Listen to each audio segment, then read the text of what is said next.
감사합니다. 우리 옆 사람 인사하겠습니다. 예수님 안에 모든 것 할 수 있습니다. 인사하겠습니다. 할렐루야. 오늘은 나는 선생이다, 나는 학생이다, 뭐 이런 걸 조금 어떤 걸 표방해서 한번 제목을 잡아봤습니다. 철학자 칸트는 교육이 인간을 인간답게 만든다, 이런 말을 했습니다. 인간은 교육하는 존재고 교육받는 존재입니다. 짐승은 육체적 본능, 먹고 생존을 위한 교육이라면 교육일까요? 그런 걸 배우죠. 하지만 인간은 정신적 교육을 통해서 얻게 됩니다. 책을 읽거나 사람과의 만남을 통해서, 수많은 경험을 통해서 우리는 교육을 받습니다. 교육은 인간에게 주신 하나님의 위대한 힘입니다. 제가 보니까 똑같이 출발하는데 어디서 어떤 사람을 통해서 어떤 학교에서 교육받느냐에 따라서 탁 나오면 달라지더라고요. 참 신기해요. 이 목사들도 그래요. 똑같이 하나님 은혜 받아서 신학을 하는데 어떤 신학교를 졸업하느냐에 따라서 탁 달라져요. 제가 깜짝 놀랐어요. 제가 시골에서 같은 교회에서 같이 열심히 신앙생활을 하던 우리 시골교회에서 목회자가 많이 배출됐어요. 근데 이 신학을 다르게 했는데 만나서 이야기를 하니까 달라요. 어떤 하나의 관점을 바라보고 해석하는 게 달라져 버리더라고요. 그래서 그 교육이 그렇게 중요한 거예요. 어디서 교육받느냐, 어떤 사람을 만나느냐. 맹모 삼천지교가 그냥 나온 말이 아니겠죠. 환경도 중요한 거예요. 그만큼 이 교육이 눈에 보이지 않는 것 같은데 인간의 삶에, 인간의 가치관에, 인간의 정신에 이념을 형성하는데, 월드뷰, 세계관을 형성하는데 엄청난 영향을 미치는 거예요. 그래서 지금도 이단들은 다 학교를 잡으려고 그렇게 난리잖아요. 전부 학교를 잡으려고 그러는 거예요. 똑똑한 거죠. 멀리 생각하는 거죠. 교육은 백년지 대계라고, 이단들이 그걸 아는 거예요. 근데 그게 지금 성공하고 있어요. 뭐 공산주의도 마찬가지죠. 전부 세뇌 교육이라는 게 엄청나게 중요하지 않습니까? 완전히 달라요. 나중에 바꾸기가 상당히 어려워요. 그래서 지금 우리도 교회 교육을 관심을 가져야 되고, 우리 아이들이 배우는 캐나다의 학교 커리큘럼에도 그래서 관심을 가져야 되는 거예요.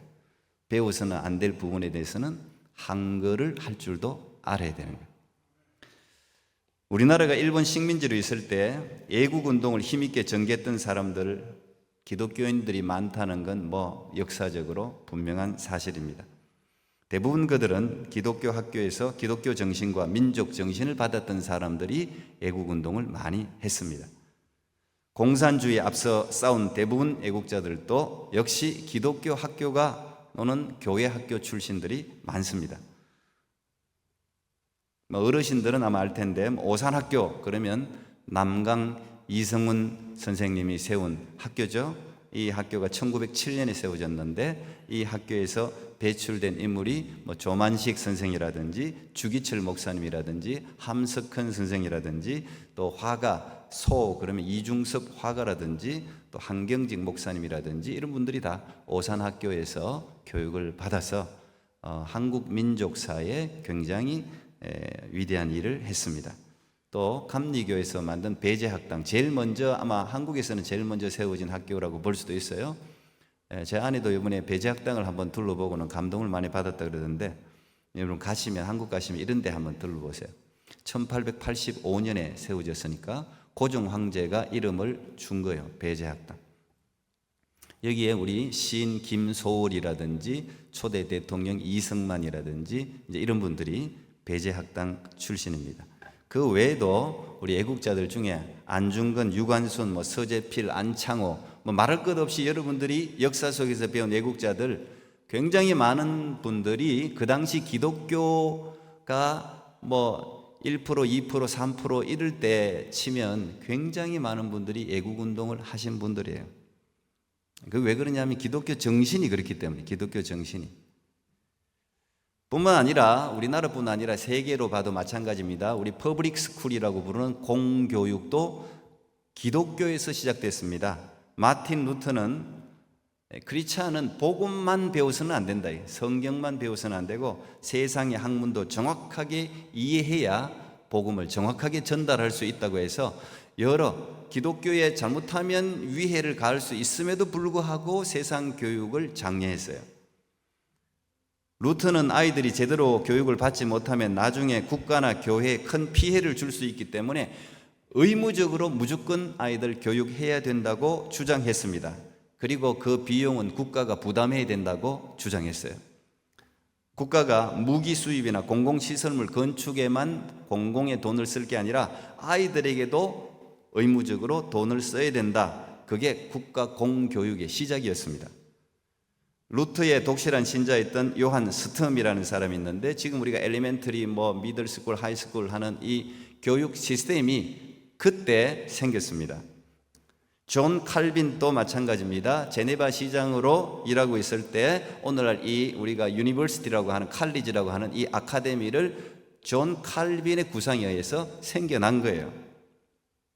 우리가 잘 아는 이 유치원도 마찬가지입니다. 19세기 프레드릭 그레벨이라는 독일 루터교 목사님의 아들이 이 유치원을 처음 시작했는데 이 프레드릭 그레벨은 아버지가 가드닝 정원 가꾸는 걸 굉장히 좋아했어요. 그래서 그 정원에서 잘 자랐는데 정원에서 식물들이 그 정원사들이 식물을 잘 가꾸니까 이게 참 식물도 신기하거든요. 손이 가냐 안 가느냐에 따라 금방 알아요, 식물들이.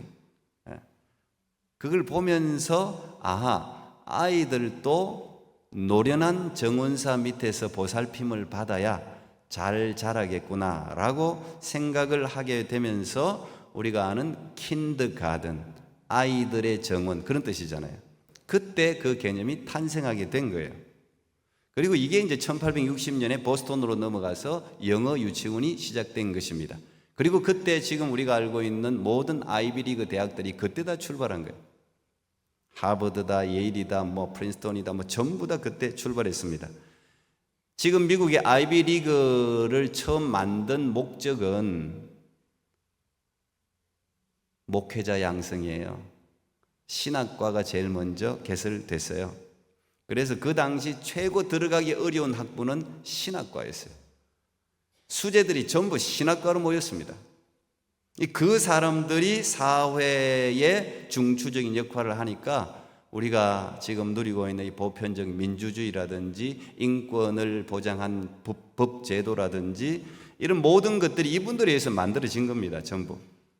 그런데 여러분, 불행하게도 오늘날 미션 스쿨은 굉장한 위기를 맞이하고 있습니다. 기독교 학교들이 지금 무너지고 있습니다. 한국도 굉장히 위험한 거예요. 미국 벌써 무너졌죠. 국가 공권력이 개입되기 시작했습니다. 사학법을 통해서 모든 자사고 막 폐지한다 그러죠. 그리고 선생님들을 정부에서 의무적으로 투입시키는, 기독교 학교는 기독교적 이념에 동의하는 사람들을 교사로 뽑아야 되는데 학교가 법으로 그냥 몇 프로 무조건 집어넣어 가지고 지금 기독교 학교의 70% 이상이 기독교를 믿지 않는 사람들. 아까처럼 이 기독교 학교가 얼마나 많은 역할을 해냈는데 지금 그게 다 무너지고 있는 거예요. 공교육도 마찬가지입니다. 무너지고 있죠. 교사의 권위가 땅에 떨어졌기 때문에 그래요. 지금 제가 이렇게 보니까 학교에서 교사가, 이건 실제로 있었던 일이에요. 교사가 이제 요즘은 무슨 교사들을 이렇게 재판은 아닌데 조사하는 그런 기관이 있어요. 위원회가 있어요. 신고만 하면 그냥 불려가야 돼요. 그런데 학생 기분 나쁘게 했다고 신고를 했어요. 누군지도 몰라, 학생한테. 마지막 처벌은 그 학생에게 사과해라 했는데 그 학생 이름은 안 가르쳐줘. 학생을 기분 나쁘게 하면 교사들이 신고를 받는 시대입니다. 학생들이 피곤하다고 수업 시간에 누워있어요. 이렇게 누워있어요. 그러면 선생님이 야, 좀 똑바로 앉아서 우리 수업 듣자. 그러면 학생이 나 피곤해서 수업 그냥 누워서 들어야 되겠어요. 학생의 쉴 권리입니다. 권리를 어떻게 할 수가 없어요. 이렇게 세울 수가 없대요. 학생들 이름표 이렇게 옛날에 우리가 많이 붙이고 다녔잖아요. 근데 이름표도 지금 떼자는 거예요. 개인의 프라이버리가 이게 다른데 인권이 손상된다는 거예요. 이름이 알려지면 안 된다는 거예요. 성적이 우수한 학생들 우리가 보통 추천하잖아요. 성적 우수한 학생들 추천하면 그걸 차별이라고 해서 신고를 한다고. 학생 인권 침해라는 거죠. 그러면 선생님들이 어떤 걸 가지고 교육을 해야 되죠? 상과 벌을 가지고 보통 그걸 방법으로 교육을 하는데 교육할 방법이 없는 거죠. 학생들이 임신을 했어요. 뭐라고 하면 안 되죠? 성적 지향에 대해서 말하면 안 되죠? 전부 이게 인권이라는 미명하에 이게 뭡니까? 이게 학생들 성을 방치하는 겁니다. 임신하기 전에 방지해야 되는데 임신해 놓고 건드리면 안 된다는 거예요. 그리고 서로 신고하는 문화를 지금 만들어가고 있어요. 언제 그렇게 됐는지 모르겠어요. 한국도 지금 서로 막 아이들이 신고를 하고 있어요. 선생이 학생 신고하고 학생이 선생 신고하고. 선생이 가지고 있는 교권은 벌점 주는 것밖에 없어요. 그런데 학생들이 벌점 눈도 끔찍 안 합니다. 교실 분위기는 몇 명만 엉망으로 만들어도 엉망되잖아요. 우리 교회도 몇 명이 엉망 만들면 엉망되거든요. 그걸 막을 방법이 없다는 거예요. 교실이 붕괴되죠. 체벌이 금지됐죠. 통제 불능입니다. 이 아이들을 가르칠 방법이 없어요. 그래서 여러분 아시다시피 작년 한국에서는 2023년에 학부모의 악성 민원을 견디다 못해서 선생님이 자살을 하지 않았습니까? 2명이 연속으로 자살했습니다.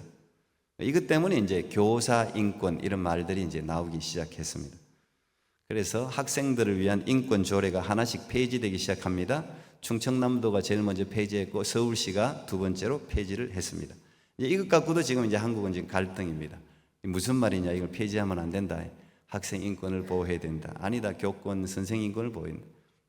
둘 다 뭐 일리가 있겠죠. 어쨌든. 근데 이렇게 학생들 인권을 이렇게 하나하나 이게 원래 가장 상위법이 있어요. 상위법이. 국가법이 있는 거예요. 국가법은 모든 만인은 평등하다고 돼 있어요. 다 상위법이 있는데 밑에서 조례 같은 걸 만들어 가지고 다 하나씩 만드는 거예요. 이건 교회도 마찬가지예요. 교회가 총회가 법을 가지고 있어요. 그런데 교회가 또 자꾸 내규를 만드는 게 하나하나 자꾸 만드는 거예요. 왜 만들까요? 왜 이 법이 자꾸 만들어지는 이유가 뭘까요? 그냥 보편적으로 법이 없어도 서로 간에 암묵적으로 지켜지던 약속이 지켜지지 않는다는 거예요. 예의가 없다는 거예요. 가치관들이 무너졌다는 거예요. 그래서 법이 법 만들어지는 게 좋은 사회가 아니에요, 사실. 그냥 그런 거 없어도 그냥 상식적인 가치관으로 서로 이런 거는 보편적으로 상식적으로 이런 일을 해서는 안 되지 뭐 이런 것들이 학생 선생 간에도 이렇게 통해야 되는데 이게 이제 통하지 않는 사회가 된 거죠. 그래서 우리가 학교 교육을 위해서 교회 교육도 마찬가지지만 정말 기도해야 됩니다. 교육이 우리가 모르는 사이에 아이들의 정신이 전부 거기에 함몰되고 있어요.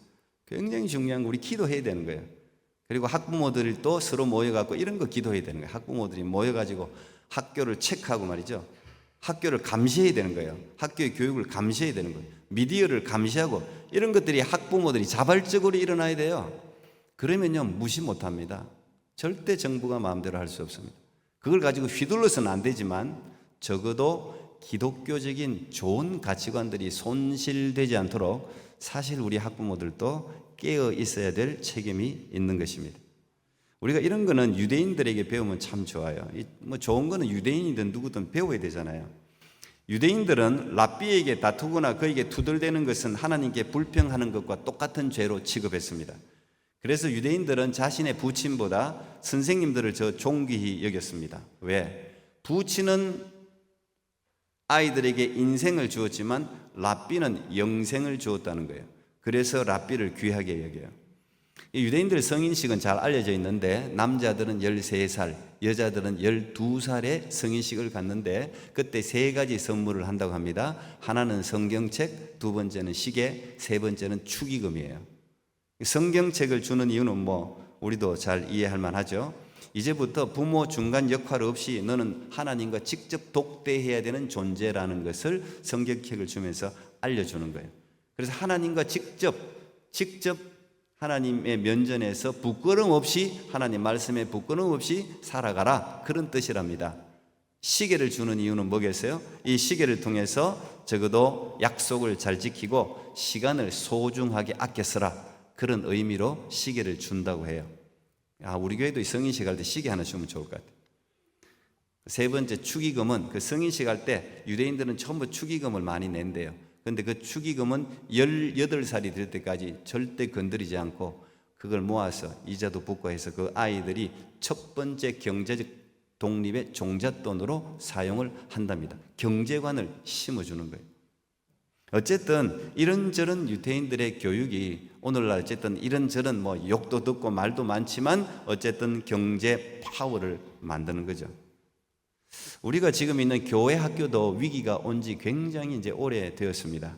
제가 최근 통계를 보니까 교회 학교가 한국이에요. 교회 학교가 없는 데가 43% 되었습니다. 교회 학교 전혀 없는 데가. 최윤식 목사님, 박사님 계신데 이 교회가 붕괴되는 5가지 내적인 원인이 있고 외적인 원인이 있는데 제가 내적인 건 빼고 외적인 원인을 5가지로 분석했는데 제가 한번 나눌게요. 첫 번째는 심각할 정도로 현저하게 식어버린 복음의 열정이 없다는 거예요. 그래서 교회 학교가 무너져. 교사들도 열정이 없고 교회 자체도 아이들에 대한 열정이 없기 때문에 이 교회 학교가 무너졌다는 거예요. 미국 사우스 웨스턴 신학교 청소년 사역을 가르치던 웨슬리 블랙 교수님이 계신데 아이들이 고등학교, 미국 통계 이거는 고등학교 졸업 후에 70%가 교회를 떠난답니다. 70%가.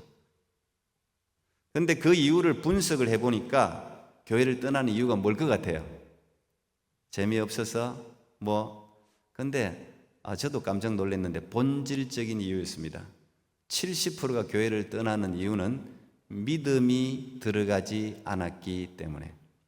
고등학교까지 교회를 다녔는데 그건 다 부모의 강요에 의해서 어쩔 수 없이 미성년자로서 다녔는데 고등학교까지 믿음이 들어가지 않으니까 이제 독립하는 성인이 돼서는 스스로 70%가 다 교회를 떠났다는 것입니다.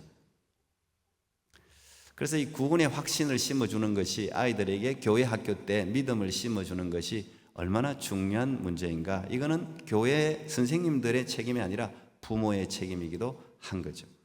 그래서 성년이 되기 전에 어쨌든 아이들이 구원의 확신을 가질 수 있도록 우리가 정말 기도하고 노력해야 될 책임이 있다는 것입니다. 그래서 코로나 이후에 완전히 그냥 썰물 빠지듯이 아이들이 쑥 더 빠졌어요. 지금 더 없어졌어요. 두 번째는 이 교회가 붕괴되는 이유는 교회 전체의 관심과 투자의 지속적인 감소. 눈에 금방 띄질 않으니까 교회 학교에 대해서 교회가 투자를 안 하는 거예요. 왜? 당장 교회가 서바이벌이 어려워졌어요. 교회들이 참 어려워졌어요. 이번에도 제가 총회 가보니까 교회 하나하나가 다 어려워졌어요. 많이 없어지고 큰 교회도 쑥 반으로 줄어들고 작은 교회는 유지 자체가 어렵고 물론 이제 잘 되는 교회들도 있지만 대체적으로 그랬습니다. 그러니까 교회 학교에 신경을 쓸 겨를이 없는 거예요. 투자를 못 하는 거예요. 그래도 우리 교회 참 감사해야 되고 우리 교회만 그래서는 안 되죠. 열정 있는 선생님들과 또 우리 교회는 그래도 교회 학교에 신경을 쓰는 편이에요. 세 번째가 여러분 잘 아는 교회 학교 붕괴의 이유는 아기를 안 낳는 재앙이라고 적어놨다. 아기 안 낳기가 가져온 재앙.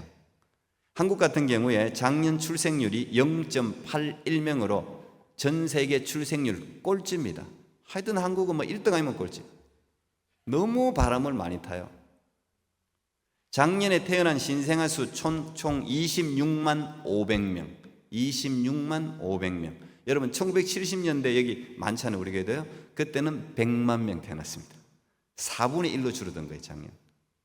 근데 26만 500명에서 10%가 교회를 출석한다고 생각해 봅시다. 이건 이제 한국 통계예요. 10% 교회 출석한다 치면 2만 6천 명이 이제 교회 10%가 출석한다 생각하면 교회는 몇 개냐? 5만 7천 개 정도가 돼요, 한국에.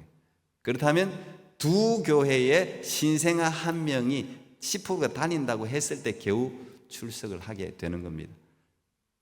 자연적으로 교회가 없어질 수밖에 없는 그런 구조예요. 박상진 그 장신대 기독교학 교수님이 계신데, 이분은 2030년이 되면 한국의 교회 학교 90%가 없어질 것이라고 전망을 했습니다. 그 정도로 지금 위기예요, 사실은. 하여튼 나을 수만 있으면 많이 나으세요. 예.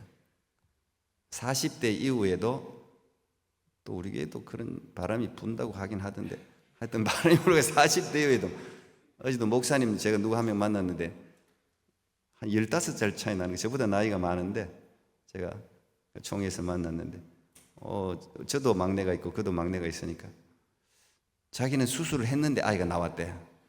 왜 나왔는지를, 어떻게 나왔는지를 모르겠대. 주님의 은혜입니다. 어쨌든 뭐 수술해도 나올 애는 나오는 거예요. 네 번째가 세대 간 신앙 전성의 약화. 그렇죠. 신앙이 전수되지 않으니까. 다섯 번째가 마지막으로 시대를 따라가지 못하는 교회 교육 수준. 세상 수준보다 못한 거예요. 저는 이런 걸 보면서 굉장히 우리가 답답하지만 저는 희망이 있다고 생각합니다. 왜냐하면 이 교회라는 것은 참 위대한 곳이에요. 영적인 원리라는 것은 위대한 곳이에요. 이거는 세상은 항상 많아야 돼요. 다수라야 돼요. 힘이 세야 돼요. 파워가 돼요. 물리적 힘과 양이 어떤 역사의 승패를 좌우하는 원리가 세상의 원리예요. 그런데 교회는 그렇지 않아요. 교회는 항상 깨어있는 소수, 성령 충만한 소수, 하나님의 신이 감동해서 붙드는 소수, 그 소수가 역사를 타파해 나가더라고요. 그러니까 오늘 이 지금 있는 이 남아있는 이 교회 숫자가 적은 숫자가 아니에요. 지금의 교회 학교가 적은 숫자가 아니에요. 문제는 뭡니까? 이 남아있는 소수가 깨어있느냐, 성령 충만하냐, 하나님의 능력, 그 파워를 지금 몸에 체험하고 있는, 이게 중요한 거예요.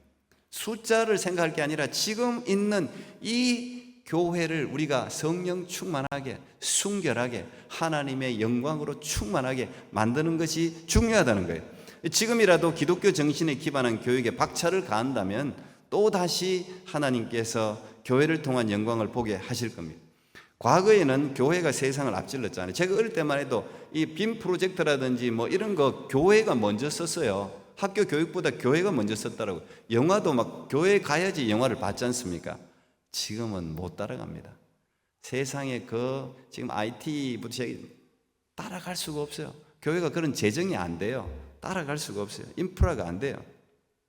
그러면 우리가 어떻게 이 기독교 교육을 세상의 이 휘황찬란한 데서 이 아이들을 믿음 가운데 지킬 수 있느냐? 오늘 예수님이 13장을 통해서 하나의 비결을 우리에게 알려주고 있습니다. 예수님은 오늘 제자들에게 자신을 선생이라고 소개하고 있어요. I'm a teacher. 내가 선생이라고 분명히 그랬어요.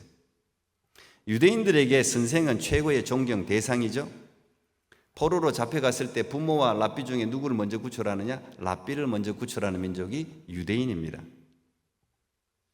신약 성경 복음서에 보면은 예수님에 대한 명칭들이 이 순서대로 여러 가지로 등장하는데, 이거 어떤 분이 정리해 놓은 거예요. 예수님이라고 615번 불렀고, 주님이 151번, 인자가 80번, 선생이 70번이더라고요. 네 번째로 선생이 많이 예수님에게서 불려진 이름이더라고요.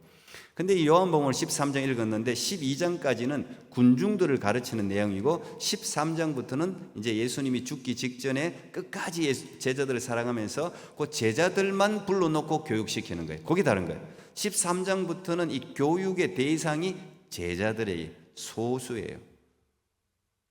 그래서 교육이, 저는 지금 이 예배 시간에 여러분 모두를 향해서 설교하는데, 사실은 이 전체 회중과 또 우리가 흔히 이야기하는 스몰 그룹 굉장히 중요한 거예요.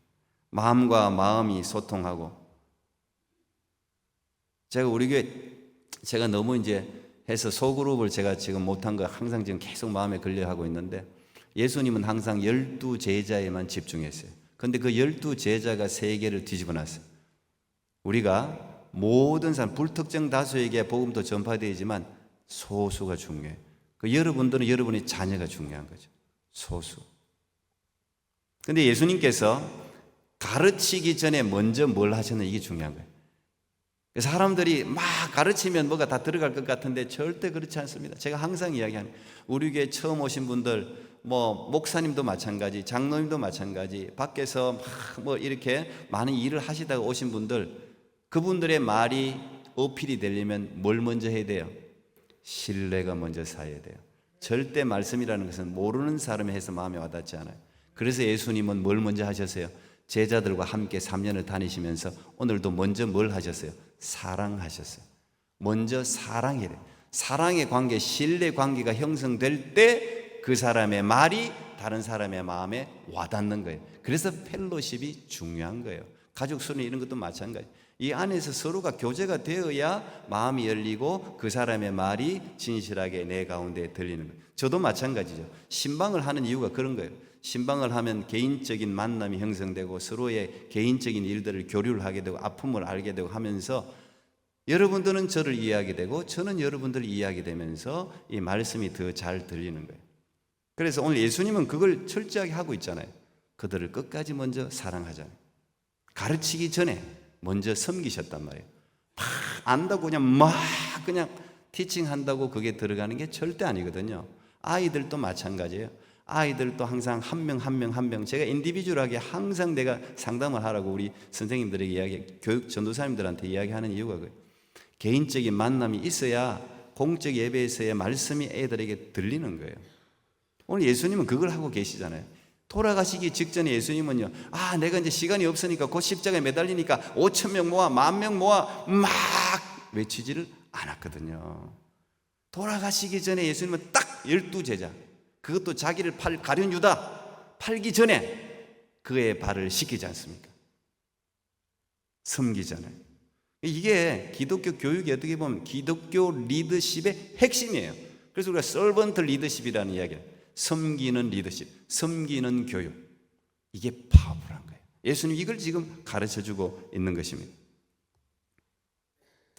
서사평이라는 우리나라의 독일 그 선교사인데 32살에 와서 54살에 영양실조로 돌아가신 분이에요. 이 영화로도 나왔어요. 서서평이라고 이렇게 영화로도 나왔어요.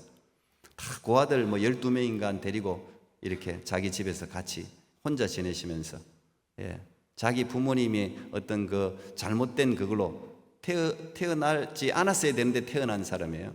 그런데 하나님을 만나고, 원래 가톨릭이었는데 예수님을 만나고 개신교로 와서 우리나라에 와서 저 전라도 쪽이죠. 그곳에서 선교하시다가 돌아가신 분인데, 그분이 죽었을 때 54살에 돌아가시는 남긴 전 재산은 담요 반장, 쌀 2홉, 현금 27전. 근데 더 유명한 건 이제 그분 책상에 적혀 있는 글귀예요. 성공이 아니라 섬김이다. Not success, but service. 요게 이제 그 책상에 항상 이렇게 적혀 있었고, 이 예수님의 발을 씻기는 모범을 따라 그가 선교 사역을 했기 때문에 오늘 우리나라에서는 그래도 위대한 선교사로 다시 재조명되는 그런 선교사님입니다. 여러분, 오늘 우리 교회 학교가 살아날 건 이거예요. 세상에 여러 가지 뭐 자재 좋은 거 뭐 오디오 시스템 뭐 여러 시스템 지금 우리 안 돼. 우리 돈이 일단 없어요. 지금은 교회가 뭘 해야 됩니까? 세상이 가지지 못하는 것으로 교육해야 돼. 그게 뭐예요?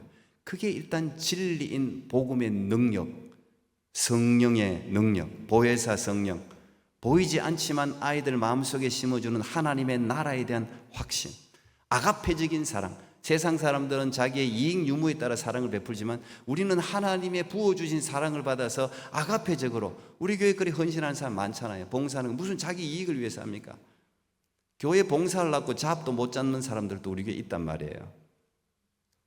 그리고 발을 섬기는 섬김의 정신, 이거요 세상 가지지 못했습니다. 오늘 우리 교회가 이걸 회복해야 돼요. 이 교육을 하면 아이들 돌아옵니다. 저는 반드시 돌아온다고 생각합니다. 왜? 지금은요 사랑이 결여된 시대예요. 모든 사람들이 사랑이 필요한 시대예요. 세상은 많고 기계적으로 돌아가고 AI에 밀리고 자기의 공감, 소통, 자기의 마음을 이해해 주는 사람을 지금 필요로 하는 그런 시대예요. 우리가 이런 사랑을 가지고 교육을 할 때 세상이 절대 따라오지 못합니다. 하나님의 성령이 또 역사하잖아요. 우리가 힘들어도 이 길을 가야 될 줄로 믿습니다. 그렇다면 하나님이 반드시 역사하셔서 교회다운 교회, 원형의 교회가 회복되어서 사람들이 이 교회 안에서 사랑을 느끼고 구원을 얻는 역사가 있을 줄 믿습니다. 우리 마지막 시편 126편 5절 6절 읽고 마치겠습니다. 우리 같이 읽겠습니다. 시작. 눈물을 흘리며 씨를 뿌리는 자는 기쁨으로 거두리로다. 울며 씨를 뿌리러 나가는 자는 반드시 기쁨으로 그 곡식 단을 가지고 돌아오리로다. 아멘. 기도하겠습니다. 하나님 감사합니다. 오늘 우리 선생님 주일 또 청소년 주일입니다. 특별히 우리 선생님들 자기의 시간을 내고 헌신하고 직장에 쫓기면서 몸이 아프면서도 아이들을 품에 안고 기도하는 우리 선생님들 주셔서 정말 감사합니다. 하나님, 사람들은 잘 이해하지 못하지만 우리의 최고의 선생이신 예수님은 저들의 마음을 잘 알 줄 압니다. 몸부림치고 있습니다. 하나님, 시간도 여유를 주시고 가족들 화평하게 해주시고 아무 문제가 일어나지 않게 해주시고 경제적으로 어렵지 않도록 도와주시고 믿음과 믿음을 더해주시며 하나님 말씀으로 충만하게 하셔서 예수님이 가르치던 그 본을 따라 섬기는 마음으로 우리 자녀들을 잘 가르칠 때 저들의 섬김과 교육을 통해서 정말 하나님이 기뻐하시는 이 시대의 예수 그리스도 하나님의 나라를 전해주는 귀한 일꾼들이 저들의 교육을 통해 일어나게 하시고 그것으로 위로받게 해 주시옵소서. 이 시대 모든 교회 학교를 주님 다 붙들어 주시고 학교 교육도 하나님 간섭하여 주시옵소서. 예수님 이름으로 기도하옵나이다. 아멘.